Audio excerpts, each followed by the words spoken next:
ကုသိုလ်တွေပဲငရဲပိဋ္ဌာဆိုတာ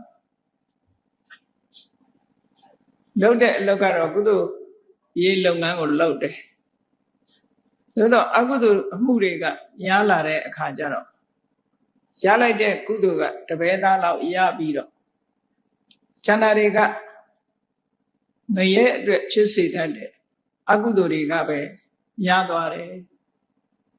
ဒီလိုအမျိုးမရှိဘူးလားလို့ဆိုရှိတယ်လောကကြီးမှာကုသိုလ်လုပ်ပေမဲ့လို့ကုသိုလ်ဆိုတာလုပ်တတ်မှကုသိုလ်ဖြစ်တယ်မလုပ်တတ်ရင်အကုသိုလ်တွေလည်းဖြစ်တတ်တယ်အဲ့ဒါကြောင့်မို့လို့ဘုန်းကြီးတို့တရားချစ်ခင်သူတော်စင်ပြိဿတ်တို့ရှင်းဥစွာဒါဟာကုသိုလ်လားဒါအကုသိုလ်လားဒါကိုသိဖို့လိုတယ်အခုဒီစကားပုံမှာကုသိုလ်တွေပဲငရဲတပိဋ္ဌာလို့ဆိုငရဲတပိဋ္ဌာလို့ပြောတာကအကုသိုလ်မှန်လို့ရှိရင်ငရဲတရိစ္ဆာန်ပြိဋ္ဌာအသူရကယ်လို့ခေါ်တဲ့အပယ်လေးပုံမှာအကျိုးပေးတတ်လို့ငရဲချစေတတ်တဲ့အကုသိုလ်ကံလို့ရည်စူးပြီးတော့ငရဲလို့ပြောတာတရားစကားမှလည်းပြောလို့ရှိတယ်မဟုတ်လားဒါလို့ရင်ငရဲကြည့်သလားအကုသိုလ်ဖြစ်သလားလို့မေးတဲ့လူကအလွန်နည်းတယ်ငရဲကြည့်သလားပဲမေးတယ်ဒါငရဲမကြည့်ဘူးဆိုရင်လွတ်ကောင်းလုပ်လိုက်ပါနော်ငရဲကြည့်မှတော့ကြောက်တော့ကြောက်တာပဲသို့တော့ငရဲကြည့်တယ်ဆိုတာအပြစ်ကြီးတာကိုပြောအဲ့တော့အပြစ်ကြီးတယ်ဆိုတာအကုသိုလ်ဖြစ်တာကိုပြောတယ်ကုသနာမှာအကုသိုလ်ဖြစ်လာလို့ရှိရင်အကုသိုလ်ဖြစ်တိုင်းတော့ငရဲကြတာမဟုတ်ဘူးဘယ်ကြပဲဖြစ်ဖြစ်သူ့တိုင်းတာနဲ့သူရှိလောက်ဆောင်ချက်တယ်အကုသိုလ်ချင်းတူပေမဲ့လို့ဆိုပါတော့လောဘဖြစ်ထားခြင်းတူပေမဲ့လို့မြတ်စွာဘုရားကမှဒီလောဘဟာဘယ်ထိအောင်အကျိုးပေးမယ်ဆိုတာဘုရားပဲသိတယ်ဘုရားသိတယ်ဆိုတာဖြစ်ပေါ်လာတဲ့လောဘရဲ့အင်နာကြီးတွေပတ်ဝန်းကျင်အခြေအနေထို့လောဘဖြစ်ပေါ်ရဖြစ်တဲ့ပုဂ္ဂိုလ်ရဲ့အနေအထားတွေဒီလိုဘက်ဆုံကြည့်ပြီးတော့မှဆုံးဖြတ်ချက်ချဒီတိုင်းပြောလို့မရဘူးသူတဏ္ဍာမှာဖြစ်တာလဲလောဘငါတဏ္ဍာမှာဖြစ်တာလဲလောဘချင်းအတူတူအလုံးဟာအပင်ငရဲကိုကြစေတတ်သလားအပင်ငရဲကိုပို့ဆောင်ပါလားလို့ဆိုမဟုတ်ဘူးတချို့လောဘကငရဲကိုချတယ်တချို့လောဘကြတော့တိရစ္ဆာန်ဘဝကိုပို့တယ်တချို့လောဘကပြိတ္တာဘဝကိုပို့တယ်အဲ့တော့သုတ္တပါဠိတော်တွေမှာငရဲတိရစ္ဆာန်ပြိတ္တာလို့အပေကိုသုံးပုံပဲရေးတာများတယ်အဲ့ဒီပြိတ္တာဆိုတဲ့အထက်မှာအသူရကယ်ထည့်ပြီးတော့အပေလေးပုံလို့ဒီလိုမှတ်ကြတယ်ပေါ့အဲ့တော့အဲ့ဒီလိုအကုသိုလ်ကံအကျိုးပေးတဲ့ပုံဟာ၄မျိုးရှိတာအကုသိုလ်ကံတက်တဲ့ရဲ့အကျိုးပေးရပုံဟာ၄မျိုးရှိတယ်အဲ့ဒီ၄မျိုးထဲမှာအဆိုးဆုံးကတော့ငရဲပုံပဲပေါ့ငရဲတဲ့နည်းနည်းသက်သာတာကြတော့တရိစ္ဆာန်နဲ့နည်းနည်းသက်သာတာကပြိတ္တာတဲ့နည်းနည်းသက်သာတာကအသူရကယ်လို့ဒီလိုပြောလို့ရတယ်အကုသိုလ်ကံတွေထဲမှာကိုလှုပ်တဲ့လူရဲ့အတိုင်းအတာလှုပ်တဲ့လူရဲ့အနေအထားလှုပ်သူရဲ့တဏ္ဍာမှာဖြစ်ပေါ်လာတဲ့အနေအထားဖြစ်ပေါ်လာတဲ့အကုသိုလ်စိတ်ရဲ့စွမ်းအားပတ်ဝန်းကျင်အခြေအနေဒါတွေကိုကြည့်ပြီးတော့သိနိုင်တာဘုရားမှသိတယ်ဒါကြောင့်မို့မြတ်စွာဘုရားကတော့မှန်ကန်သဗ္ဗထခာမိနိပฏิပဒါဆိုမြတ်စွာဘုရားရဲ့တထာဂတဗလဘုရားရှင်တို့ရဲ့အင်အား10မျိုးထဲမှာသဗ္ဗထခာမိနိပฏิပဒါတဲ့ဘယ်ဘဝရောက်မယ်ဆိုတဲ့အကျင့်လှုပ်ဆောင်ချက်တွေနဲ့ပတ်သက်ပြီးတော့သူ့ရဲ့လှုပ်ဆောင်ချက်ဟာတော့ဘယ်ပုံကိုပို့မှာပဲလို့ဆိုတာမြတ်စွာဘုရားကရှင်းလင်းပြီးတော့ဟောကြားနိုင်တယ်ကျန်တဲ့ပုဂ္ဂိုလ်တွေကရှင်းလင်းပြီးတော့မဟောကြားနိုင်ဘူးတဲ့ခရကလွဲပြီးတော့ကျန်တဲ့ပုဂ္ဂိုလ်တွေကအတိအကျမပြောနိုင်မြတ်စွာဘုရားသခင်ကိုရောမြတ်ကတော့အတိအကျပြောတယ်ဘာဖြစ်လို့ပြောနိုင်တာတော့လို့ဆိုချင်းဒီအရရက်ကိုမြတ်စွာဘုရားမှာကုံစင်အောင်သိတယ် လူတွေကအကြောင်းကိုကြည့်ပြီးတော့ခံမှန်းပြောကြဟိုဖြစ်ပေါ်နေတဲ့အကြောင်းတစ်ခုကိုကြည့်ပြီးတော့ဘာဖြစ်လိမ့်မယ်ညာဖြစ်လိမ့်မယ်ကြိုတင်ပြီးတော့ခံမှန်းပြောဆိုကြတာတွေရှိတာပေါ့မုံတိုင်းသတင်းတွေထုတ်ပြန်တာတို့မိုးလေဝသသတင်းတွေထုတ်ပြန်တာတို့ဖြစ်ပေါ်နေတဲ့အနေအထားတစ်ခုကိုကြည့်ပြီးတော့ကြိုတင်ပြီးတော့ဟောကိန်းတွေထုတ်တာပေါ့ predict လို့ခေါ်ကြိုတင်ပြီးတော့ဟောကိန်းထုတ်တယ်မြတ်စွာဘုရားကတော့တိတိကျကျကိုဟောကိန်းထုတ်နိုင်တယ်လူပုဂ္ဂိုလ်ရဲ့အနေအထားကိုကြည့်တယ်သူရဲ့တဏ္ဍာမှာဖြစ်တဲ့အကုသိုလ်ရဲ့စွမ်းအားကိုကြည့်တယ်အခြေအနေကိုကြည့်တယ်အဲ့တော့အကုသိုလ်ဆိုတာဟာတချို့အကုသိုလ်ကငရဲကိုပို့တယ်အဲ့ဒီငရဲပို့နိုင်တဲ့အကုသိုလ်ကဘယ်လိုအတိုင်းအတာထိရှိသလဲဆိုတာမြတ်စွာဘုရားဆုံးဖြတ်တယ်ဒီဝရနဲ့ပတ်သက်ပြီးတော့မြတ်စွာဘုရား predict လုပ်တာကျွတ်တင်ပြီးတော့ဟောကိန်းထုတ်တာပါအာပါယိကောဒေဝတ္တတောနေရိကောဒေဝတ္တတောအတ္တိကိစ္ဆောကပ္ပတ္ထောအတ္တိကိစ္ဆောအဲ့ဒီမြတ်စွာဘုရားရဲ့ကျွတ်တင်ဟောကိန်းထုတ်မှုနဲ့ပတ်သက်ပြီးအဲ့ဒီခေတ်ကမယုံမကြည်ဖြစ်တဲ့ပုဂ္ဂိုလ်တွေကြားထဲမှာပြဿနာအများကြီးတက်ခဲ့ဘူးနော်ဒီစကားနဲ့ပတ်သက်ပြီးတော့ပြဿနာတက်မြတ်စွာဘုရားအတိအကျဟောတာဟုတ်ဒေဝရနဲ့ပတ်သက်ပြီးတော့ဒေဝရကြီးဟာ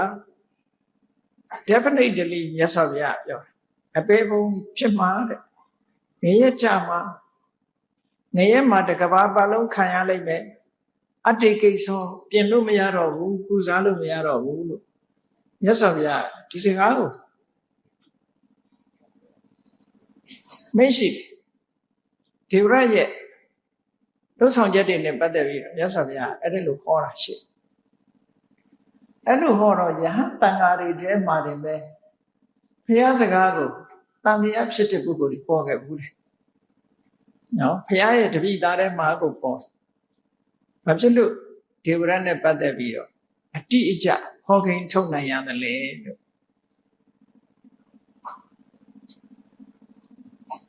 မြတ်စွာဘုရားမှာ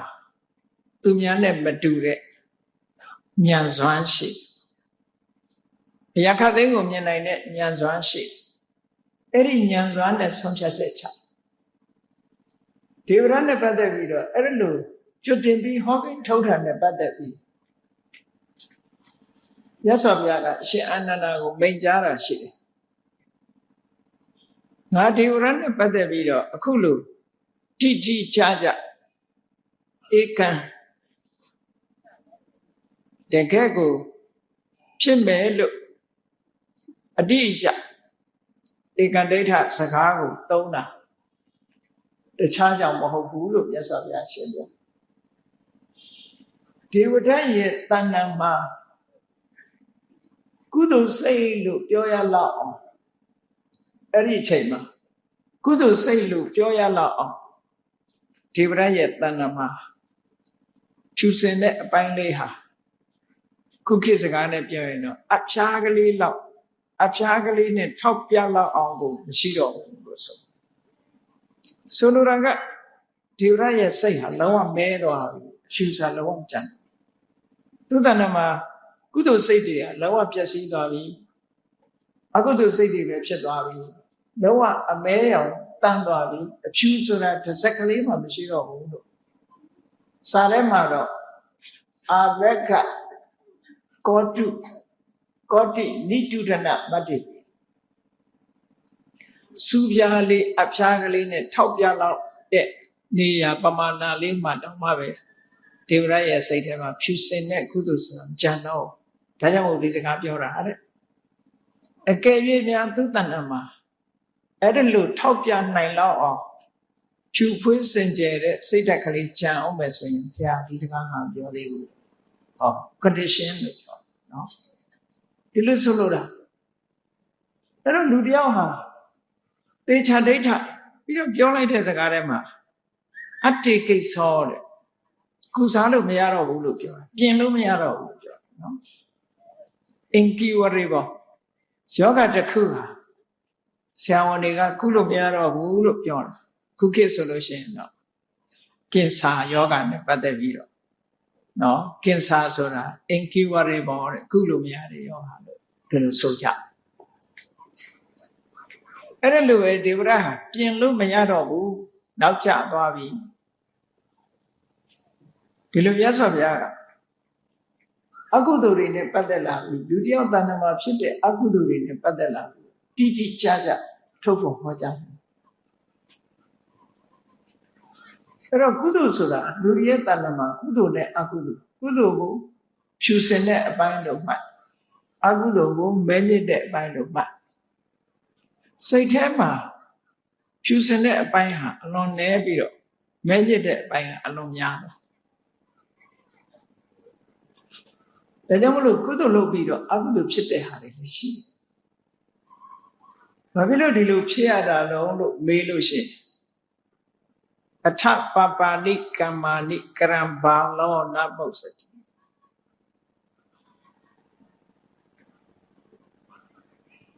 သူကကရံဘာလောနဘုဿတိအကုသိုလ်လုပ်နေတဲ့ဒီစဉ်းစားဉာဏ်ကင်းမဲ့တဲ့ပုဂ္ဂိုလ်တရားဟာတဲ့ကိုအကုသိုလ်လုပ်နေတာကိုပဲအကုသိုလ်လုပ်နေတယ်ဆိုတာမသိဘူးတဲ့မသိတော့သူဆက်လုပ်တာဒီလိုဆိုတေဟိကမေဟိဒုံမေသောအခိတတောဝတပ္ပတိမိလောင်ခံရတဲ့လူဟာဒီကုလုံးပူသွားတယ်လို့ဒီကုလုံးကျွမ်းသွားတယ်လို့ကိုလှုပ်တဲ့လှုပ်ရက်တွေကအကျိုးပေးပြီဆိုရင်တော့ဒုက္ခရောက်ပြီဓမ္မပဒဂါထာမှာမြတ်စွာဘုရားဟောတာလောကမှာဘာလဆိုတဲ့ပုဂ္ဂိုလ်စဉ်းစားဉာဏ်ကင်းမဲ့တဲ့ပုဂ္ဂိုလ်တွေကများသောအားဖြင့်ဘာလအရာရာမှာအသိဉာဏ်ကိုရှေ့သွားမထားသည့်အတွက်ကြောင့်အကုသိုလ်ဖြစ်ပေမဲ့လို့အကုသိုလ်ကိုကုသိုလ်ထင်တယ်ကုသိုလ်ကိုကြတော့အကုသိုလ်ထင်တယ်ဒီကနေ့ခေတ်မှာအမှန်တမ်းကြောက်စရာကောင်းတဲ့သေချာစဉ်းစားကြည့်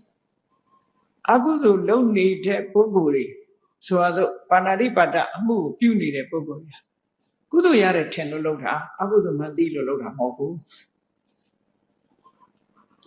တပ်ဖြတ်ပြီးတော့ရက်နဲ့ပူဇော်တဲ့ပုဂ္ဂိုလ်တွေသွားမေးကြည့်မြတ်စွာဘုရားလက်ထက်တုန်းက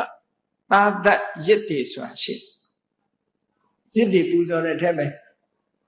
သဗ္ဗစတုကရစ်တို့သဗ္ဗအထကရစ်တို့သဗ္ဗဒသကရစ်တို့သဗ္ဗတတကရစ်တို့ဘာလို့ထားတော့ဆိုရင်အသေးဆုံးရစ်ပူဇော်မှုကဘာလဲဆိုတတ္တဝါတွေတတ်တာပဲဘုရားလက်ထက်ကတစ်ချိန်တုန်းကရစ်ပွဲတွေဆိုတာထင်ရှားစွာပေါ်လာခဲ့တတ်နိုင်တဲ့ပုဂ္ဂိုလ်တွေကရစ်ပွဲတွေကျင်းပဘယ်သူကိုပူဇော်တာတုံးဆိုသူတို့နတ်တွေကိုနတ်ဖျားတွေကိုပူဇော်တာသဗ္ဗစတုကရေဆိုတာဘာပြောတာလဲဆိုနွားကစတုကဆိုတာ၄ခု၄စုံ၄ခုနွား၄ကောင်တတ်တဲ့ထဲမှာနွား၄ကောင်ပါမယ်စိတ်၄ကောင်ပါမယ်သိုး၄ကောင်ပါမယ်သိပ်ပြီးပိုက်ဆံတတ်နိုင်တဲ့လူကြလူ၄ယောက်ပါသေးတယ်နော်တတ်ပြီးတော့အဲ့ဒီသွေးနဲ့ပူဇော်ရစ်ပလင်ပေါ့ဒါမြတ်စွာဘုရားလက်ထက်တုန်းကအမှန်တမ်းခေတ်စားခဲ့လို့အားလုံးကြားဖို့ကြလိမ့်မယ်အိမ်မက်တွေတောင်မဲ့မြောက်မဲ့မဲ့တဲ့ဘုရင်ကြီးအကြောင်းလေကောသလမင်းကြီးဆိုတာအိမ်မက်တွေတောင်မဲ့မြောက်မဲ့ရှောင်းမဲ့ခုခေတ်လည်းအိမ်မက်တွေတောင်မဲ့မြောက်မဲ့တဲ့လူတွေရှိကောင်းရှိတယ်အဲ့ဒီအိမ်မက်တွေမက်တဲ့အခါကျတော့ဒီအိမ်မက်တွေရေရာခြေရမယ်မလုပ်ရမလဲဒီအိမ်မက်တွေရဲ့အကျိုးဆက်မကောင်းဘူးရေရာခြေမှဖြစ်ဒါပြင်ရေရာခြေမလုပ်အောင်ရစ်ပူဇော်ရဘယင်ဆိုတော့တတ်နိုင်တော့အများကြီးရစ်ပူဇော်ရမှာပေါ့သဗ္ဗတတကစိတ်အကောင်တရားတတ်ရမယ်နောအကောင်တရားတတ်မယ်စသဖြင့်ပေါ့ခြေပွဲကြီးကြီးလုပ်ပြီးတော့ဒါအလှူဒါနလို့ဆိုပြီးတော့ရေပွဲတွေလုပ်တာပဲမြတ်စွာဘုရားလက်ထက်ကအဲ့လိုလုပ်တာရင်ညလို့ခေါ် ညကိုစကလုံးကယဇဆိုတာကလာတာဖြစ်သောကြောင့်ယဇကိုယဇလို့မသုံးတော့ဘဲနဲ့စက်တက်ပြီးတော့ဗမာပြည်ကရစ်လို့ခေါ်လိုက်တာရစ်ယဇရေးတဲ့အခါမှာရပ်ပလက်ဇာကွဲနဲ့ရေးရယဇရစ်အဲ့ဒီရစ်ပူဇော်မှုဆိုတာတွေဟာတစ်ချိန်တုန်းကအလုံးကိုခစ်စားခဲ့မြတ်စွာဘုရားကဥဆောင်ပြီးတော့အဲ့ဒီစနစ်ကြီးပျောက်သွားအောင်သူတို့သုတ်တန်တွေမှာဟောခဲ့တာနဲတာမဟုတ်ဘူးရစ်ပူဇော်မှုရဲ့မကောင်းကျိုးတွေအဲ့လိုရစ်ပူဇော်တဲ့ပွဲတွေဟာမမှန်ကန်ဘူးအကုသိုလ်တွေဖြစ်တယ်ဒီအကုသိုလ်ရဲ့အကျိုးတွေကိုခံရမယ်မြတ်စွာဘုရားကိုယ်တိုင်ကဟောခဲ့လို့နောက်ဆုံးကြတော့အိန္ဒိယနိုင်ငံမှာဟိန္ဒူတွေအတိုင်းပိုင်းမှာရစ်ပူဇော်မှုဆိုပျောက်ကွယ်သွားပြီးတော့အခုကြတော့သားကောင်တွေကိုမတတ်ဘူးအဟိန္တာမငြင်းဆဲရဘူးဆိုတဲ့တရားထွန်းကားပြီးတော့နောက်ဆုံးမှာတတ်တလွတ်စားတဲ့အနေအထားတစ်ခုဖြစ်အောင်ရောက်လာအိန္ဒိယနိုင်ငံဒီလိုရှိခဲ့ဒါကြောင့်မို့၅ပါးသီလထဲမှာမြတ်စွာဘုရားကအရေးကြီးဆုံးပါဏာတိပါဒဝေရမဏိသိက္ခာပဒံသမာရိယာမိဆိုတာအခြေခံပြီးတော့ဟောတာအဲ့ဒီပွဲတွေလူတွေရှောင်အောင်လို့ဒီဟောတာဒါဖြင့်အဲ့ဒီရစ်ပူဇော်တဲ့ပုဂ္ဂိုလ်တွေဟာဘာအတွက်လှုပ်ကြတာတုံးလို့မေးလို့ရှိရင်သူတို့မေးရင်ကုသိုလ်ရခြင်းလို့လုပ်တာကုသိုလ်ရခြင်းလို့လုပ်အဲ့တော့အစဉ်အလာရ tradition မှာကုသိုလ်ရတယ်လို့အစဉ်အလာဟောပြောလာခဲ့တာရှိတယ်အဲ့ဒီအစဉ်အလာဟောပြောချက်အရာကုသိုလ်ရတယ်နောက်ဆုံးမှာရစ်ပူဇော်လို့ရှိရင်ကောင်းရသူဂတိဘုံရောက်တယ်လို့ကောင်းတယ်ဆိုတဲ့ဆုံးမဩဝါဒစကားဘာသာတရားရဲ့အဆုံးအမကြောင့်ရစ်ပူဇော်မှုလုပ်တာဒါလုပ်ရင်မင်းတို့ငရဲကြမယ်ဆိုရင်ဘူးမလုပ်ဘူးဘူးမလုပ်ဘူးကောင်းမှထင်လို့လုပ်တယ်သို့သောကောင်းမှထင်လို့လုပ်တဲ့အလုပ်တစ်ခုသည်ကုသိုလ်အလုပ်မဖြစ်လာလို့ရှိရင်ထင်တဲ့အတိုင်းမဖြစ်ဘူးပေါ့ဆိုပါစို့ချိုးချိုးအေးအေးမွေးမွေးလေးလှုပ်ထားတဲ့အစိတ်ဒါတောက်လို့ရှိရင်မအိုမနာမသေးဟောဒါတောက်လိုက်လို့ရှိရင်အမျက်ရည်စင်တောက်ရတယ်လို့ရတဲ့ပံကျမ်းပါတယ်လို့တရားရောကပြောတာနမ်းကြည့်လိုက်တော့လည်းပဲမွေးနေတယ်အရသာလေးကလည်းချိုးတယ်ဆိုတော့မအိုမနာမသေးခြင်းလို့တောက်လိုက်တာရှားပေါ်လဲရောက်သွားရောလူကိုဒုက္ခပေးတော့အဲ့ဒီစိတ်အဲ့တော့အစကတည်းကမင်းဒီစိတ်တောက်ရင်သိမယ်ဆိုရင်စိတ်ကောင်းရှိတဲ့ပုဂ္ဂိုလ်တယောက်စိတ်ထားပဂတိစိတ်ရှိတဲ့ပုဂ္ဂိုလ်တယောက်လူကမတောက်သိခြင်းတဲ့လူကတော့တောက်မှာပေါ့နော်သိခြင်းတဲ့လူကတော့စိတ်တောက်သေးတာရှိတာပေါ့သူကသိခြင်းနေတာဟုတ်ကျမ်းမာမဲ့လို့ထင်လို့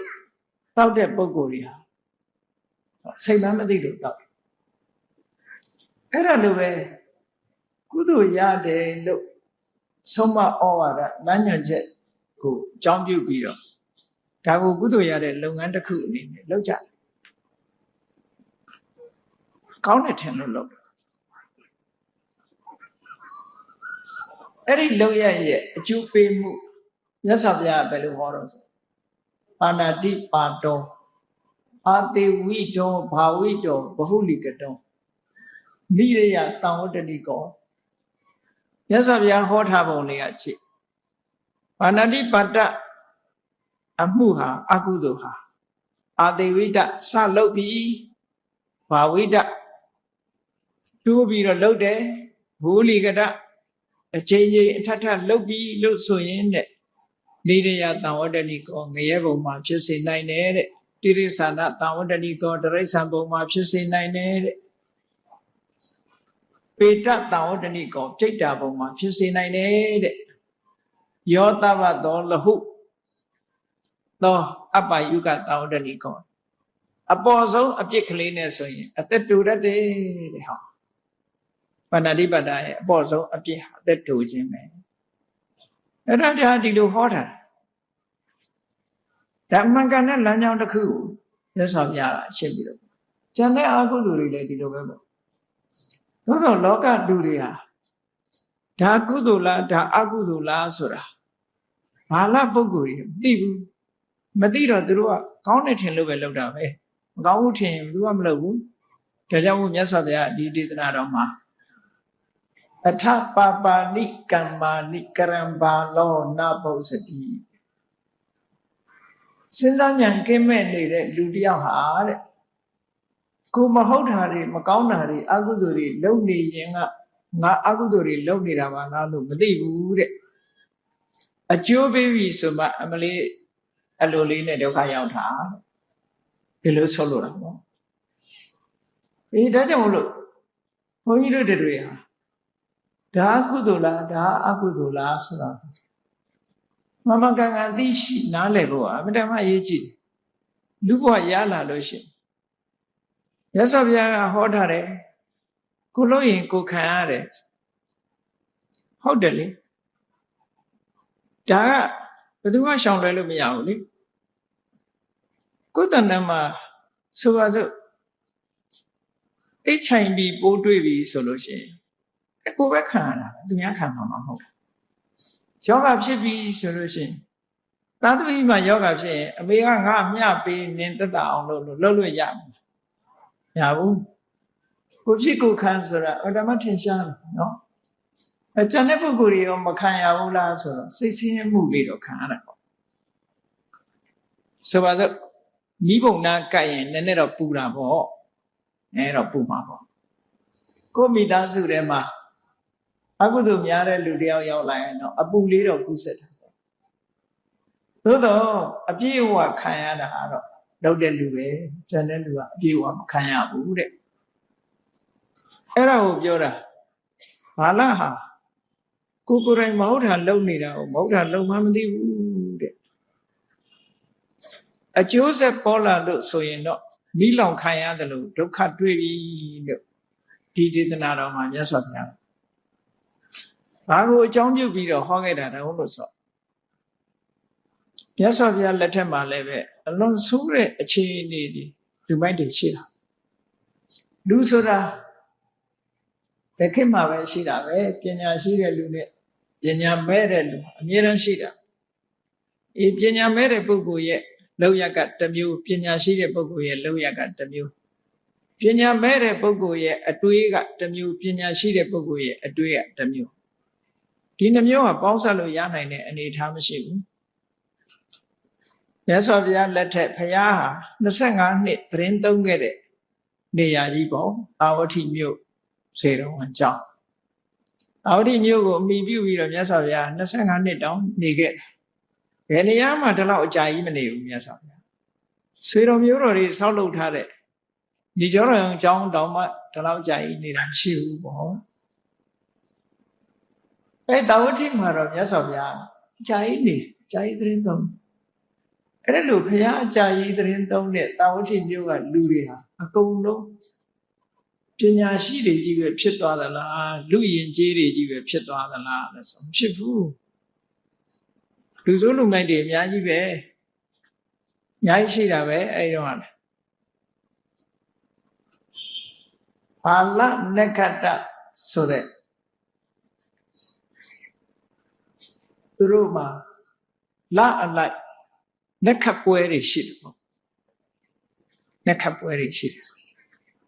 ဘယ်နက္ခနဲ့တွေ့ရင်ဘာလို့ဘယ်နက္ခနဲ့တွေ့ရင်ဘာလို့နက္ခအလိုက်ဆိုတော့လာပြီနေ့မှာဒါလူနာကလန်ဒါခေါ်ပေါ့လူနာ system လနဲ့ပတ်သက်ပြီးတော့ဒီလာပြည့်လာခွယ်ကောင်းကင်ကမွန်းဆိုတဲ့လာကြီးရဲ့အနေထားကိုကြည့်ပြီးတော့လူတွေရဲ့ရက်တွေတွက်ကြတယ်လာပြည့်နေ့ဆိုတာဟာသူကလမှာအစိတ်အပိုင်း16ခုရှိတယ်အားလုံးသိကြလိမ့်မယ်လဇန်1ရက်နေ့ကနေစပြီးတော့လထွက်ဒါပေမဲ့လူမမြင်သေးဘူးเนาะတခါတလေတော့လေကြည်လင်မြင်ကောင်း 2 ရက်နေ့ဆိုရင်မြင်ပြီ3 ရက်နေ့ကျတော့ဗမာစကားတော်ရှိသေးတယ်မဟုတ်လား3 ရက်လခုံးမြတ်စာ3 ရက်လောက်ဆိုရင်လကလေးကအစိတ်ကလေးတစ်ခုပေါ်လာအဲ့ဒီလိုအစိတ်ပေါင်းလာမှာအဲ့ဒါကိုအစိတ်ကိုကလာလို့ခေါ်တယ်အဲ့ဒီအစိတ်ပေါင်း16ခုပြည့်သွားပြီဆိုရင်လဝိုင်းဆက်သွားတယ် full moon လို့ခေါ်တယ်ဝိုင်းသွားဒါမို့လို့လပြည့်နေ့ထွက်တဲ့လတဲ့လပြည့်ကျော်1 ရက်နေ့ထွက်တဲ့လဟိုဝိုင်းဆက်တယ်လို့ဆိုကလာပြည့်သွားတယ်လို့ပြော16 ရက်ဆိုလကလာပြည့်စိတ်ပိုင်း16ခုနဲ့ပြည့်အဲ့ဒီလပြည့်နေ့မှာတလနဲ့တလမတူဘူး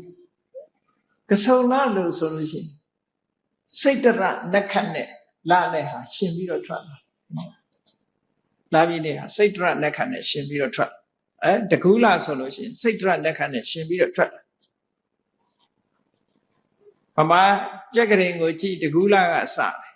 စိတ်တရနက္ခတ်နဲ့ရှင်တယ်ကဆုံလကြတော့ဝိတာခာနက္ခတ်နဲ့ရှင်တယ်ဒါကြောင့်မို့ကဆုံလကိုဝိသတ်လို့ခေါ်ကြတယ်ဝိသခဝိတာခဆိုတဲ့စကားလုံးကိုမြန်တခြားနိုင်ငံတွေမှာသုံးနှုန်းတဲ့အတန်ကတော့ဝိသတ်ဒါမို့ဝိသတ်ပွဲဆိုတာကဆုံလပြည့်နေ့ပွဲကိုပြောနက္ခတ်နဲ့နာမည်ပေးထားတာပါဠိဘာသာမှာလည်းပဲတကူလကိုပါဠိလိုစိတ်တလို့ခေါ်တယ်ဘာဖြစ်လို့တော့ဆိုရင်စိတ်တရနက္ခတ်နဲ့လာပြီးဟာရှင်းတယ်လာပြီးနေဟာရှင်းပြီးတော့ထွက်လာစိတ်တရနက္ခတ်လို့ခေါ်ကဆုံလကြတော့ဝိတာခနက္ခတ်နဲ့ရှင်းပြီးတော့ထွက်လို့ဝိတာခဆိုတာကဆုံလနေယုံလကြတော့စိဋ္ဌနက္ခတ်နဲ့ရှင်းသည့်အတွက်ကြောင့်နေယုံလကိုစိဋ္ဌလို့ခေါ်တယ်ဝါဆိုလကြတော့အာတန်လီနက္ခတ်နဲ့ရှင်းတာမဟုတ်အာတန်လလို့ခေါ်တယ်လို့သူလနဲ့သူနက္ခတ်နာမည်တွေရှိတယ်ပေါ့အဲ့ဒီလိုနက္ခတ်တွေရဲ့နာမည်နဲ့ဟောသွားအဲ့ဒီထဲမှာဗမာမှာတောင်ရှိတယ်ဒီမှာအကြတစောင်းမုံလာပြီဆိုလို့ရှိရင်နော်တစောင်းမုံလာပြီဟာစောရနက္ခတ်ဆိုပြီးတော့တစောင်းမုံလာမဟုတ်တရုပ်လာပြီနေမှာမဟုတ်တရုပ်လုပ်တဲ့လူတွေအများကြီးရှိတယ်ဆိုင်ဘုတ်တွေဟိုရွှေ့ဒီရွှေ့တယ်မပြေမှာလည်းလောက်ကြတာတွေရှိတယ်နော်အဲ့ဒီတစောင်းမုံလာပြီနေလည်းဖြစ်ချင်ဖြစ်မှာပေါ့စားထဲမှာတော့ဘယ်လလို့တော့မပြောဘာလနက္ခတ္တလူမိုက်တွေရဲ့ပွဲလန်းတဲ့ပင်ကျင်းပတဲ့နက္ခတ်ပွဲတဲ့ပင်ရှိတယ်တဲ့သူတို့စီမှာဆိုရင်တလတစ်ခါနက္ခတ်ပွဲတွေလုပ်ကြတယ်ပေါ့ပူဇော်ပွဲတွေလုပ်ကြတယ်အဲ့ဒီထက်ပဲသူကဒီသူတို့ကိုးကွယ်တဲ့ဟာကလည်းပဲမျိုးမျိုးရှိကောင်းတဲ့ဟာရှိတယ်လို့မကောင်းတာရှိတာအဲ့ဒီတချို့နက္ခတ်ကြတော့လူတွေကမလုပ်လဲဆိုရင်ဘာလနက္ခတ်ကြသူတို့အဆိုရအဲ့ဒီနေ့ဆိုရင်ဘာလုပ်တော့ဆိုရင်ပါဇက်ကရုပ်မာစကားတွေပြောကြတယ်အိမ်တိုင်းလိုက်ပြီးတော့ရုပ်မာစကားတွေမကြောက်မနာတာစကားတွေပြောကြတယ်ဟဲ့တော်ကြပါတော့ဆိုပြီးပတ်စံလေးပေးလိုက်လို့ရှိရင်ထွက်သွားကြအဲ့ဆံမပေးမချင်းတော့မဟုတ်တရုပ်တွေပြောကြတာပဲလေအဲ့တော့စာထဲမှာတော့အတ္တဘိဝါစာဆိုတာလူကြားထဲမှာကြားမကောင်းတဲ့စကားလို့ပြောတာကိုယ့်ကိုယ်သာတွေးကြည့်နော်လူကြားထဲမှာနားထောင်လို့မကောင်းတဲ့စကားမျိုးတွေကိုပြောတယ်တဲ့ရုပ်မာစကားတွေပြောတယ်အဲ့တော့အိမ်တိုင်းကပတ်စံပေးလိုက်တဲ့အခါကျတော့အဲ့ဒီပတ်စံယူပြီးတော့တောက်စားပြောပါကြတာဘယ်နည်းကြာတော့ဆို9 ရက်ကြာဘုရားလက်ထက်ကရသော်ဘုရားတောင်မှပဲအေးဘုရားကိုကြည်ညိုတဲ့တရားဓမ္မတွေကအရှင်ဘုရားတို့ဆုံးငံမကြွပါနဲ့ဒီ9 ရက်တော့ကျောင်းမှာပဲသတင်းသုံးပါဆိုပြီးတော့ဆွန့်ချက်ပြီးတော့ကျောင်းပို့ကြဘာဖြစ်လို့တော့ဆိုရင်ခုနလူမိုက်တွေကမကြောက်မနာတာစကားတွေဆဲဆိုပြီးတော့တမျိုးလုံးဟာအုံကြက်ဖြစ်အဲ့ဒီနေ့မှာဆဲလည်းကိစ္စမရှိဘူးဗမာပြည်မှာလည်းပေါ့နော်ခုချိန်မှာရေပဲ့ရင်တော့ရံဖြစ်မှာပေါ့ဒါကြံလွင်းကြတော့ပဲ့ရင်ခန်းနေကြပွဲကိုအဲ့ဒီဘာလနက္ခပွဲမှာဆိုလို့ရှိရင်ဆဲကျင်တိုင်းဆဲနော်နာခွန်းဆိုထားမှာပဲရဆဲကျင်တိုင်းဆဲပြောကျင်တာတွေပြောမကြောက်မနာတာတွေပြောဘာမှပြန်ပြောလို့မရအခါကိုသူကအဲ့ဒီလိုပွဲမျိုးဟာတာဝတိမြို့မှာဖျားရှိနေတုန်းကိုပဲဒီပွဲမျိုးဖြစ်ခဲ့တယ်တဲ့ ခொနည်းတိတိလူတွေဟာဒုက္ခရောက်ကြတယ်လူတော်လူကောင်းတွေဒုက္ခရောက်ကြတယ်ပေါ့ခုနကလူမိုက်တွေကတော့ပျော်ကြတယ်ပေါ့အဲ့ဒီပွဲကြီးရက်တတ်မှတ်ထားတဲ့ရက်ကုံဆုံးသွားတော့မှအလုံးဟာနားချမ်းသာပြီးဘုရားမှုရှိတဲ့တန်ဃာတွေဆုံးကပြန်ဝင်ကြတယ်ဘယ်လိုဆိုလဲအဲ့ဒီဟာနဲ့ပတ်သက်ပြီးတော့မြတ်စွာဘုရားကဘာဟောတော့ဆိုပမာဒမနုယုံဇန္တိဘာလာထုံမေတိနောစနာအတိညာလောကလူတွေကစဉ်းစားဉာဏ်အမှန်တည်းနေကြတယ်အတိညာမရှိတဲ့ပုဂ္ဂိုလ်တွေဟာအပျော်အပါးလောက်သာအာယုံထားပြီးတော့ကြိုးစားနေကြတာတကယ်ကိုအတိညာရှိတဲ့ပုဂ္ဂိုလ်မှသာလေအပမဒင်းစဗေဒဝီဓနံတိထံဝရခတိတန်ဖိုးရှိတဲ့စိတ်ရွှေယရနာကိုမပြောက်မပြက်အောင်တယုတယလုံခြုံတဲ့နေရာမှာသိမ်းထားတယ်လို့ပဲအတိညာရှိတဲ့ပုဂ္ဂိုလ်တွေကကုသကောင်းမှုကိုအမှတ်ရတဲ့သူတို့ရဲ့တန်ဖိုးရှိတဲ့စိတ်ဓာတ်လေးပေါ်မှာဒီလိုတန်ဖိုးရှိတဲ့ယရနာလိုတန်ဖိုးထားကြတယ်လူမိုက်တွေကတော့အဲ့ဒါတန်ဖိုးမထားဘူးလို့ဒီလိုပြောသူတို့လောကမှာအကောင်းနဲ့အဆိုးဆိုတာဒီလိုတွန်တွဲနေတယ်ကဲကောင်းပြီအကုသိုလ်အလုပ်ကအကုသိုလ်တတ်တတ်ကုသိုလ်ထင်ပြီးတော့လုပ်တဲ့အကုသိုလ်တွေရှိတယ်အကုသိုလ်ထင်ပြီးတော့ကုသိုလ်လုပ်ကြတာရှိတယ်အကုသိုလ်ကုသိုလ်လို့ထင်ပြီးတော့အကုသိုလ်တွေလုပ်ကြတာရှိတယ်ဆိုပါစို့အကုသိုလ်ဖြစ်ပေမဲ့လို့ကုသိုလ်လို့ထင်မှတ်နေတဲ့အရာရှိတယ်ဘာလဲလို့ဆိုလို့ရှိရင်ဥပမာပြေမှာလည်းရှိတာပဲအရက်ဝိုင်းသွားပြီးတော့အရက်ကိုတကားခံတာဒါနကောင်းမှုလုပ်တာပေါ့ထင်တော့သူကဘာတော့တကားပဲအရက်တိုက်တဲ့တကားပေါ့အဲ့ဒီအတွက်သူကနေပြီးတော့ငွေကြေးပေးပြီးတော့ဂျန်တဲ့လူတွေကိုအရက်တိုက်တယ်အဲ့ဒါကုသိုလ်ရသလားလို့ဆိုဘယ်ကုသိုလ်ရအဲ့ဒါမျိုးကိုပြောတာသူကအကုသိုလ်တော့အကုသိုလ်ပဲတဲ့ဒါပေမဲ့အကုသိုလ်ကိုတကားခံတယ်တခါခံတယ်လို့ပဲပြောပြီးတော့အဲ့ဒါလည်းဆိုတာရှိသေးတယ်ရက်ကိုရက်လို့တွင်ခေါ်ရင်တော်သေးတယ်ယမကာလို့ခေါ်သေးတယ်ယမကာဆိုတဲ့အဓိပ္ပာယ်ကဘုန်းကြီးတွေရဲ့ဝိနည်းကျမ်းထဲမှာအစာအာဟာရနဲ့ပတ်သက်ပြီးတော့အခေါ်၄မျိုးရှိတယ်ဘဝတုဒ္ဒအဖြစ်ပြောရမယ်ဆိုယာဝကာလိကယာဝကာလိကဆိုတာမနဲ့အာယုန်တက်တဲ့အချိန်ကစပြီးတော့မွန်းတဲ့အချိန်အတွင်းသာစားရမယ့်အစာအာဟာရမျိုးယာဝကာလိကလို့ခေါ်တယ်။နောက်အဖြောယမကာတွေကြတော့ညဥ်ယံညနေပိုင်းအချိန်ပဲဒီတဲ့မကြော်စေရဘူး။ညဥ်ယံအချိန်မှာပဲသုံးဆောင်ရမယ့်ဟာတွေဖြစ်လို့ယာမကာလိကလို့ခေါ်တယ်။အဲ့ဒါကိုလူတွေကယာမကာလိကကိုယမကာတဲ့ဘုန်းကြီးတွေကြတော့အဖြောပေါ့နော်ဖြောရည်ပေါ့ဖြောရှင်းမျိုးဆင်စင်တော့တူမှာပေါ့နော်သူကလည်းတောက်တာဒီကလည်းတောက်အဲ့ယမကာယာမကာလိကနောက်တစ်ခါတတ္တဟကာလိကဆိုတာဘာလို့ဆိုထောပတ်တို့ပြားရည်တို့တကားခဲတို့ဒီလိုဟာမျိုးတွေကိုရှင်းတော့စီတို့ဒါတွေကိုသူကတစ်ခါဘုန်းကြီးတွေအကက်ခံထားလို့ရှိရင်9ရက်သိမ်းထားလို့ရ9ရက်သုံးလို့ရအဲ့ဒါကြတော့တတ္တဟကာလိကလို့ခေါ်တယ်9ရက်သုံးပိုင်ခွင့်ရှိတဲ့ပစ္စည်းတဲ့ဟောတပ္ပိနဝနိတံတေလံမထုဖာလိတံစီထောပတ်ရဲ့စီဥရဲ့ပြားရဲ့တင်းလဲရဲ့နော်အဲ့ဒါတွေကိုဒါဆေးလို့ခေါ်တယ်တတ္တဟကာလိကနောက်ယာဝဇီဝိကဆိုတာတော့မကြမ်းမာလို့တောက်ရတဲ့ဆေးတွေကြတော့တစ်ခါကတ်ခံထားရင်တစ်သလုံးထားတော့ရဆေးဆိုတာတစ်ခါကတ်ခံထားရင်ဘယ်ချိန်ဖြစ်ဖြစ်သုံးလို့ရပြီလို့ယာဝဇီဝိကလို့ခေါ်တယ်အဲ့တော့ဘုန်းကြီးတွေရဲ့အသုံးမှာပစ္စည်းနဲ့ပတ်သက်ပြီးတော့အဲ့လိုရှိ၃မျိုးစားလို့ရတဲ့ပစ္စည်းတောက်လို့ရတဲ့ပစ္စည်းတွေကိုဒီလို၃မျိုးခွဲထားတယ်ထမင်းတို့မုန့်တို့နော်စားစရာတောက်စရာထမင်းဟင်းမုန့်စွမ်းဟင်းမုန့်တွေမနေ့စာစားမယ်အသီးတွေအဲ့ဒါတွေကယာဝကာလိကအဖြောယမကာကယာမကာလိက ထောပတ်စီဥစတဲ့ဆေးဖြစ်သုံးတဲ့ဟာတွေကတတ္တဟာကာလိကတကယ်ကိုမကြမ်းပါလို့တောက်ရတဲ့ဆေးတွေကြတော့ယာဝစီကကာလိက၄ပါးလို့ခေါ်တယ်အဲ့ဒီထဲမှာယာမကာလိကကိုသွားပြီးတော့ယမကာလို့ဆိုပြီးတော့သုံးတာ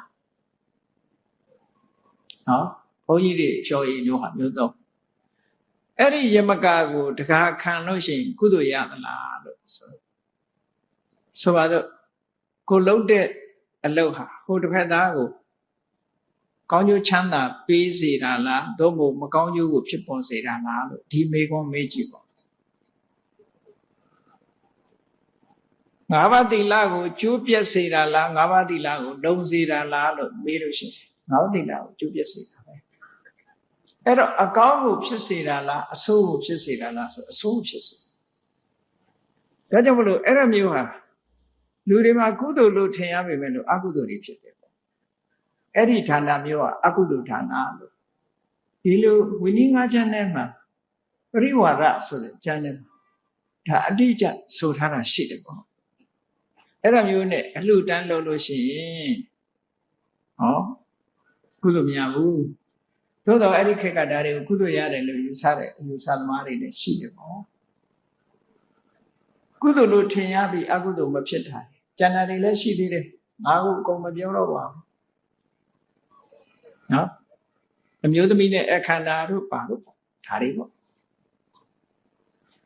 အဲ့ဒါလို့အကုသိုလ်အမှုတွေဘယ်လိုဖြစ်တယ်အဲ့တော့ကုသိုလ်အကုသိုလ်ဆိုတာခွဲခြားပြီးတော့သိဖို့လိုတယ်ကုသိုလ်အကုသိုလ်ဆိုတာဘယ်မှာဖြစ်တာတုံးဆိုတာလည်းသိဖို့လိုတယ်လုပ်တာတော့ကုသိုလ်လုပ်ငန်းမှာပဲကုသိုလ်လုပ်ငန်းလုပ်ပြီးတော့အကုသိုလ်တွေရသွားကြတာရှိတယ်ဘုန်းကြီးတို့မင်းတို့မင်းလက်ထက်တုန်းကမန္တလေးတောင်ရဲ့မြောက်ဘက်မှာမဟာဓမ္မိကာရမရွှေကျင်တိုက်မကြီးဆိုတာရှိတယ်အဲ့ဒီမှာရွှေကျင်တိုက်၅တိုက်အရှိနောက်တန်းပြီးတော့ထားမင်းတို့မင်းကမန္တလေးတောင်ရဲ့မြောက်ဘက်မှာအဲ့ဒီကျောင်းတိုက်ကြီး၅တိုက်တည်ပြီးတော့ဝက်လက်မြို့နာကရွှေပူသွားတဲ့ဝက်လက်နာမှာရွှေချင်းရွာဆိုတာရှိတယ်ဗမာပြည်ကလည်းရွှေထွက်တဲ့နေရာတွေများပုံရတယ်ဟိုနာကျင်ဒီနာကျင်ရွှေကျင်တဲ့ရွာဒီနာလည်းမတော့ရွှေချင်းရှိတယ်လေဘယ်နေရာကျင်ရွှေထွက်တာပဲဗမာပြည်ရဲ့မြေရွှေမြေကိုဟုတ်တယ်ဗမာတွေကလည်းကိုယ့်ကိုယ်ရွှေတဲ့ခေါ်ကြတယ်သင်္ဘောသားတွေဆိုရင်အဲဗမာလူမျိုးတွေကနော်ဗမာလူမျိုးတွေကဘုန်းကြီးတို့တီယိုမာနေတော့ကသိလာတယ်ပေါ့ယူရီးယားတွေကျတော့ရပ်ပက်လက်တယ်သူတို့ယူရီးယားကျတော့ရပ်ပက်လက်ဖိလိပ္ပိန်ကျတော့ဖောက်ထုတ်အိန္ဒိယကလားတွေတီယိုကလားတွေကျကုန်းကလားတွေကျွန်းကလားတွေအဲ့လိုခေါ်တယ်ဗမာကျတော့ရွှေတဲ့ရွှေဘယ်နှယောက်ပါတယ်လို့ပါနော်ကပ္ပတိန်ကျတော့တကြီးတဲ့ခေါ်ဒါသင်္ဘောသားလောကဝေါဟာရတကြီးတဲ့အဲသင်္ဘောသားလုပ်ခူးတဲ့လူတွေလည်းပါခြင်းပါနေပေါ့နော်အဲ့လိုခေါ်ကြအဲ့ဒီမှာဗမာပြည်ကရွှေထွက်တာတော့ဟုတ်တယ် golden land ဆိုတာဟုတ်တယ်ရှင်းတော့ကသုဝဏဘူမိဆိုတာလေဗမာပြည်ကိုပြောတာဗမာပြည်ရဲ့ဒေသတစ်ခုသုဝဏဘူမိအားလုံးကလည်းသုဝဏဘူမိကိုမြန်မာလိုပဲလက်ခံထားကြတယ်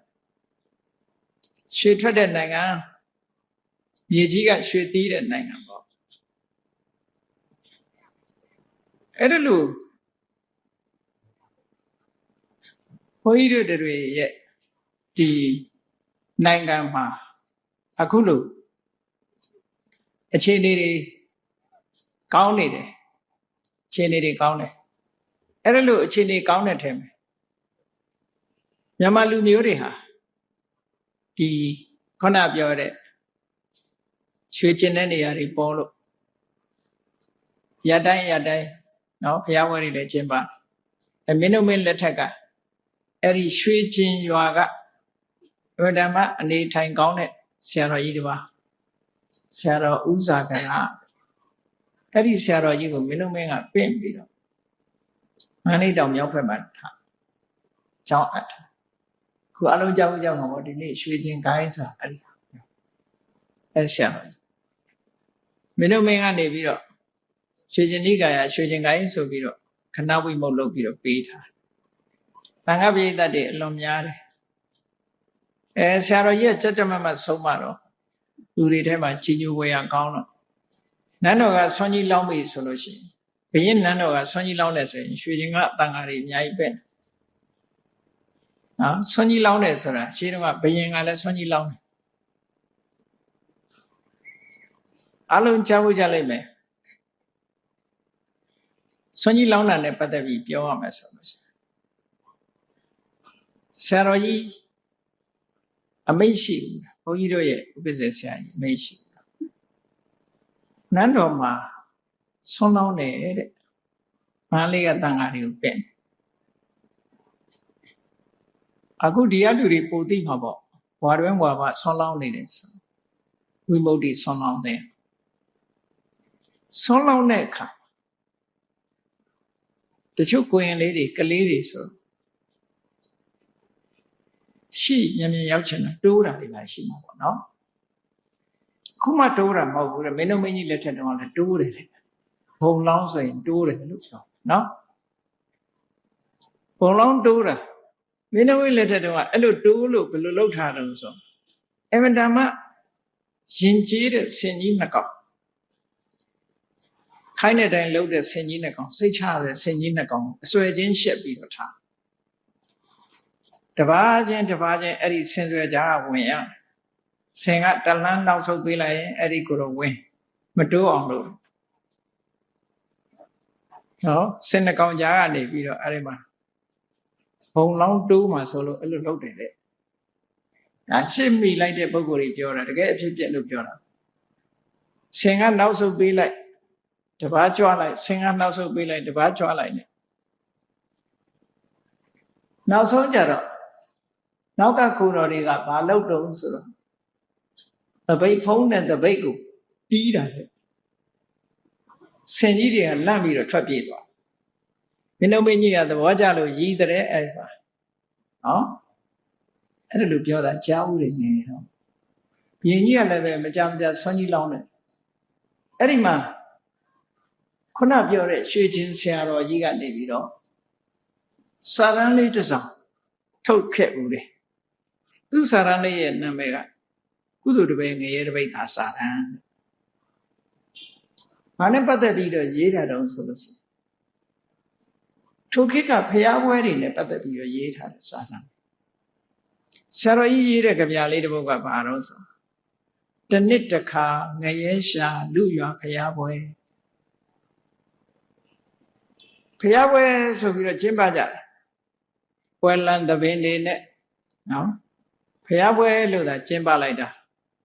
ဖျားရှိခိုးတဲ့လူစားပထမနေလေဖျားပွဲဘုန်းကြီးတို့တော်မိလိုက်သေးတယ်ဖျားပွဲဆိုလို့ရှိရင်မြန်မာပြည်မှာဝက်တောင်မှ၃မျိုးရှိတဲ့နော်ဖျားပွဲကြတော့ကျွေးဖို့မွေးထားတဲ့ဝက်ကိုဖျားဝက်လို့ခေါ်တယ်အခုခေတ်ကတော့သူကသူလိုင်စင်တွေပါတယ်နဲ့မို့ဒီလိုမရှိတာဟုတ်နော်ခုလည်းအော်ရာပေးတာတွေရှိရင်ရှိမှာပေါ့ဖျားဝက်နောက်ဘုန်းကြီးတွေတန်ဃာတိတ်အဘတ်တင်လို့ကုစားတဲ့အခါပရိဝတ်ဆောက်တည်ပရိဝါဒဆိုအပိုင်းအခြားတစ်ခုအလိုက်ဒဏ်ထမ်းရတယ်အဲ့ဒါလို့ဒဏ်ထမ်းပြီးတော့ကျင်းဆောက်တည်တာပရိဝတ်ဆောက်တည်တယ်လို့တချို့ဒေသတွေမှာလောက်ပါအဲ့ဒီပရိဝတ်ဆောက်တည်တဲ့တန်ဃာတွေကိုကျွေးဖို့မွေးထားတဲ့ဝက်ကိုတော့ဝိုးဝက်လို့ခေါ်တယ်အဲ့လိုဝက်တွေကအမျိုးမျိုးရှိသေးတယ်နော်ဘုန်းကြီးတို့ကငယ်ငယ်တုန်းကကြုံမှုတယ်ပေါ့ရွာဖျားပွဲဆိုရင်ဝက်သားစားရတာသိကြတယ်ဘယ်ကနေရတယ်တော့မသိဘူးဝက်သားစားဖျားပွဲဆိုရင်ဝက်သားစားကြရတဲ့အခါအဲ့ဒါလို့ကုသိုလ်ဆိုပြီးတော့လှုပ်တဲ့ထဲမှာအကုသိုလ်တွေကပါလာအကုသိုလ်တွေပါအကုသိုလ်လှုပ်တယ်ဆိုတာတချို့ကငါအကုသိုလ်မရှိဘူးလို့ဒီလိုပြောကောင်းပြောလိုက်အကုသိုလ်ဖြစ်တယ်ဆိုတဲ့ဟာမှာသူကကိုယ်တိုင်တိုက်တွန်းချီးမွမ်းစိတ်တူတဲ့ တူတူပဲအဲ့လေးခုကိုယ်တိုင်တတ်တာသူများကိုတတ်ခိုင်းတာအော်ရာပေးတာနော်အသားတွေအော်ရာပေးတယ်ဒါဗနပိတ်တာဆိုအော်ရာပေးမယ်ကိုကဈေးမှာတတ်ပြီးသားဝယ်တာအကြောင်းကိစ္စမဟုတ်ဘူးအော်ရာပေးရင်ဒါမလွတ်ဘူးနော်နောက်တစ်ခုကဘာတော့ဆိုလို့ရှိရင်ချီးမွမ်းတာတိုက်ရိုက်ချီးမွမ်းတာလည်းပါမှာပေါ့ဝက်ပေါ်တာကိုပဲသဘောကျပြီးတော့အသားပေါ်တာကိုပဲသဘောကျပြီးချီးမွမ်းစိတ်တူတယ်ဘာမှတော့မပြောဘူးစိတ်ကတော့သဘောကျတူတယ်သဘောတူအဲ့ဒီပုဂ္ဂိုလ်၄ဦးစလုံးဟာအကုသိုလ်ဖြစ်တယ်တူတယ်ဒါကဘုရားဘာသာကျမ်းစာတွေမှာဆိုတယ်ဘုရားဘာသာကျမ်းစာမှာမဆိုဘဲနဲ့ပြောတဲ့စကားတစ်ခုရှိတယ်ဆိုပါစို့စားသူနဲ့တတ်သူအသားစားတဲ့လူနဲ့အသားပေါ်တဲ့လူတချို့ဘာသာရေးကိုင်းကဘယ်လိုယူဆတော့ဆိုစားတဲ့လူနဲ့တတ်တဲ့လူအကုသိုလ်ဖြစ်တာချင်း50-50တဲ့50-50ဆိုတော့တို့ပြောတယ်အဲ့ဒါချိန်ဝါဒမှာအဲ့ဒီတန်ရှိ50-50ပဲနော်တတ်တဲ့လူက50%ပတ်သက်တယ်စားတဲ့လူက50%ပတ်သက်တယ်အဲ့ဒါကိုတော့မြတ်စွာဘုရားလက်မခံဘာလို့လက်မခံတော့လို့ဆိုတော့စဉ်းစားကြည့်ပေါ့တတ်တဲ့လူရဲ့စိတ်ဓာတ်နဲ့စားတဲ့လူရဲ့စိတ်ဓာတ်နဲ့တမျိုးစီပဲလေတခုတော့ရှိတာပေါ့ငါအတွက်တတ်ပါစေဆိုတဲ့စိတ်ရှိရင်တော့သူလည်းပါမှာပေါ့အဲ့ဒါဆိုရင်အဲ့လိုမဟုတ်ဘူးဈေးတွေ့လို့ဝယ်စားတယ်နော်ဈေးတွေ့လို့ဝယ်စားတယ်အသားဆိုင်ကဝယ်စားလိုက်နောက်တတ်ကြပါစေဆိုတဲ့စိတ်လည်းမရှိဘူးသူမှအသားအနေနဲ့ပဲဝယ်စားလိုက်တယ်သို့တော့သူ့စိတ်ထဲမှာသေပါစေဆိုတဲ့စိတ်တခုမှမထားဘူးစားစရာတစ်ခုအနေနဲ့ဝယ်စားတယ်စိတ်ကဖြူစင်အဲ့ဒါကိုမြတ်စွာဘုရားကဥပမာဘာနဲ့ပေးတော့ဆိုလို့ရှိရင်လက်မှာဒဏ်ရာအနာတရားမရှိဘူးဆိုလို့ရှိရင်အစိတ်ကင်ပေမဲ့လို့အစိတ်မသိဘူးတဲ့ဆိုလိုတာကကိုယ်စိတ်ကစင်ကြယ်တန်ရှင်းနေရင်အကုသိုလ်မဖြစ်ဘူးလို့ပြောတာအဲ့တော့ကောင်းပြီလောကမှာအကုသိုလ်ဘယ်လိုလုပ်ရင်ဖြစ်တယ်ဘယ်လိုလုပ်ရင်မဖြစ်ဘူးဆိုတာဒါသိဖို့အမှန်တမ်းအရေးကြီးခေါင်းရွှေချင်းဆရာတော်ကြီးကရေးတယ်တနှစ်တစ်ခါငရဲရှာလူရွာဖျားပွဲငရဲတပိဋ္ဌာကုသိုလ်တပည့်ငရဲတပိဋ္ဌာစာတမ်းမှာဒီလိုရေးထားဘာဖြစ်လို့တော့ဆိုတော့သူခေတ်မှာခုနဖျားပွဲတွေဟာဝက်သက်ကြက်သက်နဲ့သားတွေတတ်ပြီးတော့တန်ဃာတွေပင့်ပြီးတော့ဆွန်ကြွေးကြတယ်ဘာလုပ်ကြတယ်ဧည့်သည်တွေအခမ်းကြတယ်ဒီလိုတွေဖြစ်တာဟုတ်အဲ့ဒါကြောင့်မလို့သားကောင်တွေတတ်ပြီးတော့ဒါနကောင်းမှုလုပ်တယ်ဆိုလို့ရှိရင်နှစ်ပိုင်းရှိတယ်တတ်တဲ့အပိုင်းကတစ်ပိုင်းဒါနကောင်းမှုလုပ်တာတစ်ပိုင်းတတ်တဲ့အပိုင်းကအကုသိုလ်ဖြစ်တယ်ဒါနကောင်းမှုလုပ်တာကုသိုလ်ဖြစ်တယ်အဲ့ဒီနှစ်ခုကိုရှင်ကြည့်လိုက်မယ်ဆိုရင်ဒါနရလိုက်တာကနည်းနည်းငရဲကြီးတာကများများအဲ့ဒါကိုရည်ရွယ်ပြီးတော့သူကကုသိုလ်တပည့်ငရဲတပိဋ္ဌာလို့ပြောတယ်နော်ကုသိုလ်ကတပည့်ငရဲတပိဋ္ဌာကြားမှုကြပါလိမ့်မယ်အမျိုးသမီးတယောက်အိမ်ကိုဧည့်သည်ရောက်လာအဲ့ဒီနေ့မှလဲအသားမပေါ်ရဥပရိယအသားပဲမဝင်ရအိမ်ရောက်လာတဲ့ဧည့်သည်ကိုလည်းသူကဟင်းကောင်းနဲ့ဧည့်ခံတယ်အိမ်မှာမွေးထားတဲ့စိတ်ကလေးကိုလဲလှီးပြီးတော့ချက်တယ်အဲ့ဒီအမျိုးသမီးဟာဘဝတိုင်းမှာသူကဒီလဲလှီးပြီးတော့ချက်လိုက်လို့ငရဲတော့သူကြသွားပြီးငရဲကလွတ်တဲ့အခါကျတော့ဇက်ပြတ်ပြီးတော့သေရတဲ့ဘဝမလဲဘူးတဲ့ဒါကြောင့်မို့လို့တချို့ကပြောတယ်စိတ်မွေးအမြခံရတယ်တချို့ကထင်ကောင်းထင်လိုက်မယ်ကိုကတခါတည်းတတ်တာဘာဖြစ်လို့ဒီလောက်ခံရတော့ဆိုလူရဲ့တဏ္ဍာမှာဖြစ်တဲ့စေတနာနဲတာမှမဟုတ်တော့အဲ့ဒါမေးလို့ရှိရင်ကိုပြန်မေးရလိမ့်မယ်တရားပင်ဆိုင်တဲ့အခါမှာတစည်းတည်းဆိုင်တာအပင်အသီးတော့တစ်လုံးနဲ့သီးသလားသို့မဟုတ်အများကြီးသီးတာတခုတည်းလုပ်ပေမဲ့လို့အများကြီးရတယ်ဆိုတာရှင်းရှားတယ်နော် အများကြီးရတယ်ဆိုတာထင်ရှားလူရဲ့တဏ္ဍာမှာစိတ်စေရနာတွေကမြောင်များစွာဖြစ်တယ်လက်ဖြစ်တဲ့အတွင်းမှာဂရေတသိန်းလောက်ဆိုစေရနာပေါင်းဟာဂရေတသိန်းလောက်ဖြစ်သွားအဲ့ထက်မဲ့အကျိုးပေးနိုင်တဲ့စေရနာတွေမြောင်များစွာပါတယ်ဒါကြောင့်မို့မြတ်စွာဘုရားကကုသိုလ်ကောင်းမှုလုပ်တဲ့အခါမှာလည်းပဲတိရစ္ဆာန်ကိုလှူလို့ရှိရင်အစတရားတဲ့ကိုချင်းတရားမကောင်းတဲ့လူတရားကိုလှူရင်အစတစ်ထောင်တဲ့ဟောဒီလိုပြောတာနော်အဲ့တော့ခုနကအကုသိုလ်လုပ်တွေလုပ်လို့အကုသိုလ်တွေဖြစ်လာပြီဆိုလို့ရှိရင်လေဒီလိုပဲခံ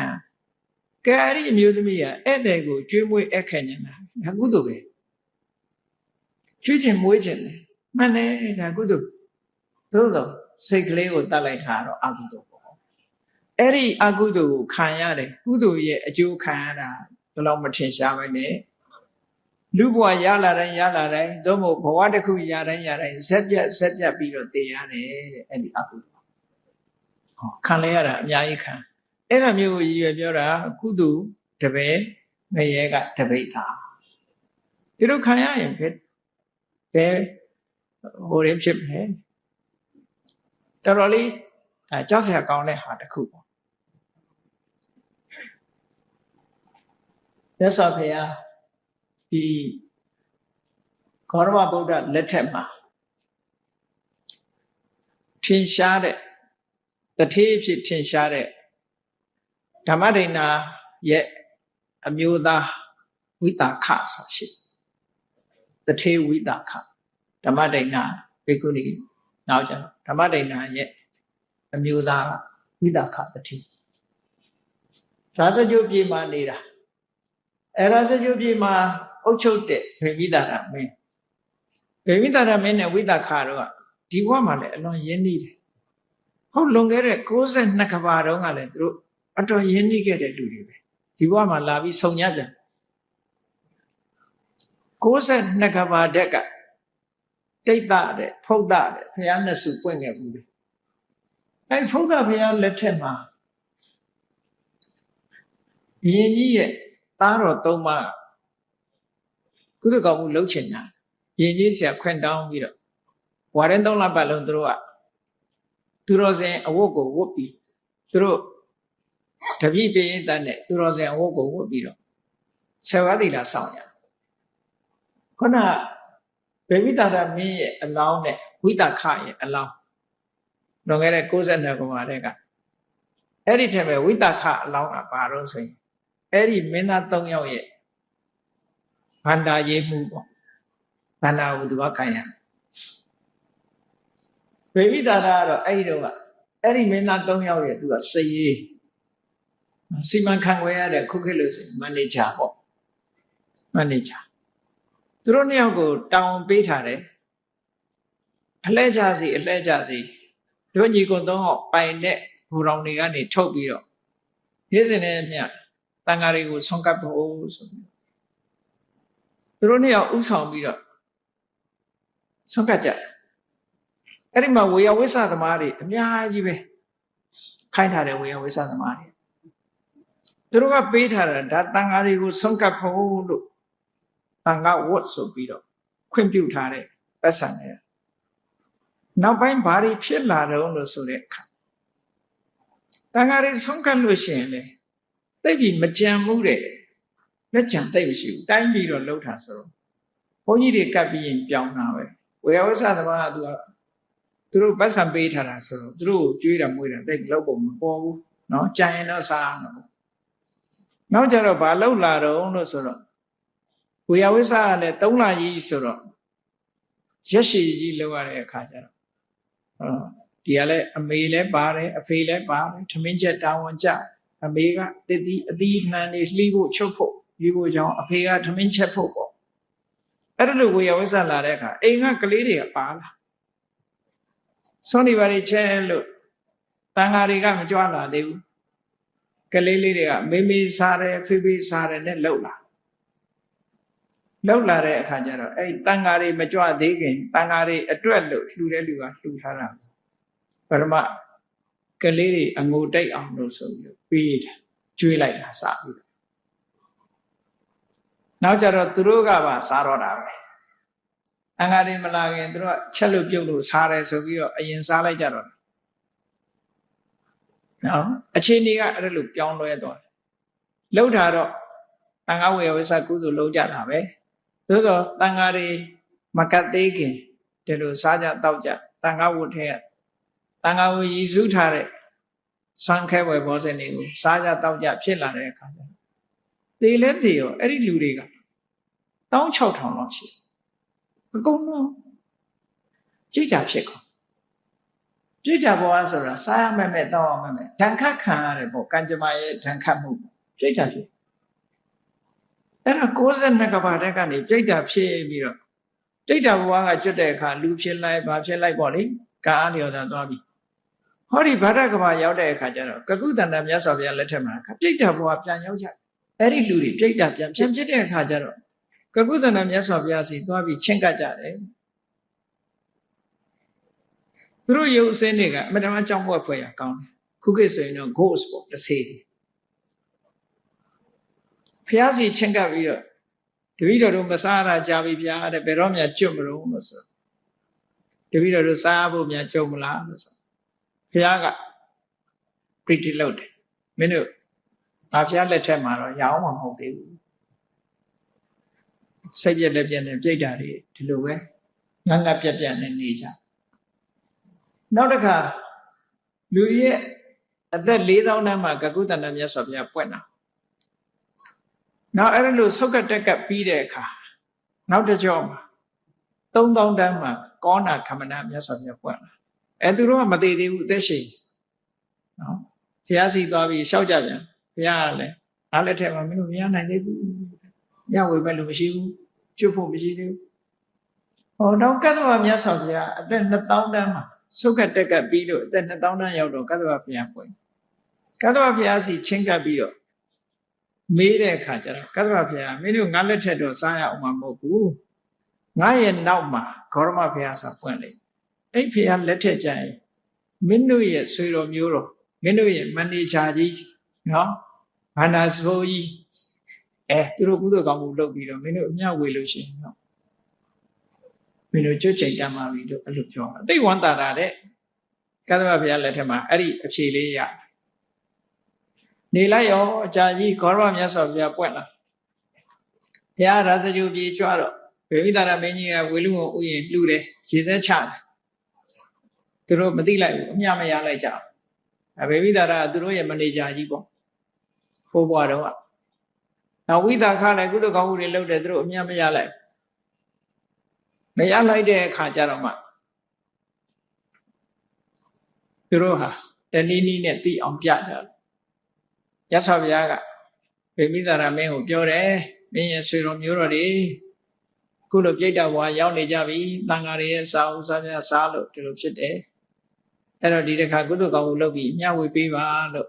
ဆိုတော့ဘုရားမှုရှိတဲ့တန်ဃာတွေပြင်ပြီးတော့ဆွမ်းခဲဝဲဘောဇဉ်ချိုးချင်းရတာအဖျားဖျားတွေကိုပြင်ဆင်ပြီးတော့တန်ဃာတော်တွေဆက်ကပ်ပြီးဒီကောင်းမှုကြောင့်တပည့်တော်ရဲ့အတိတ်ကဆွေတွေမျိုးတွေမစားရမတောက်ရဖြစ်နေတာတွေနတ်နိုင်ဖြစ်သောအစားအစာတွေရရှိပါစေတည်းလို့ဟောဆိုပြီးအမျှဝေလိုက်တာဟောအဲ့ဒီကစပြီးစားစရာတွေရသွားကြတယ်ညကြတော့ကိုရောမြတ်တွေကရောက်လာကြသေးတယ်အဝတ်မပါဘူးတဲ့စားစရာတော့ရပြီဝတ်စရာမရှိသေးဘူးဆိုတော့မြတ်စွာဘုရားသွားလျှောက်တဲ့အခါမြတ်စွာဘုရားကအဝတ်လှူရမယ်တန်ဃာတွေကိုပင့်ပြီးတော့အဝတ်လှူပြီးခုနလိုနတ်နဲ့ဖြစ်သောအဝတ်တွေကိုရပါစေတည်းဆိုတော့မှအမျှဝေလိုက်တဲ့အခါသူတို့ကလည်းတာရုခေါ်လိုက်တော့ဒီပြိတ္တာတွေဟာလုံးဝကျွတ်တဲ့အဆင့်ထိအောင်ရသွားတယ်ဝတ်စရာလည်းရသွားတယ်စားစရာလည်းရသွားတယ်သူတို့ဟာချမ်းသာတာဖြစ်သွားတယ်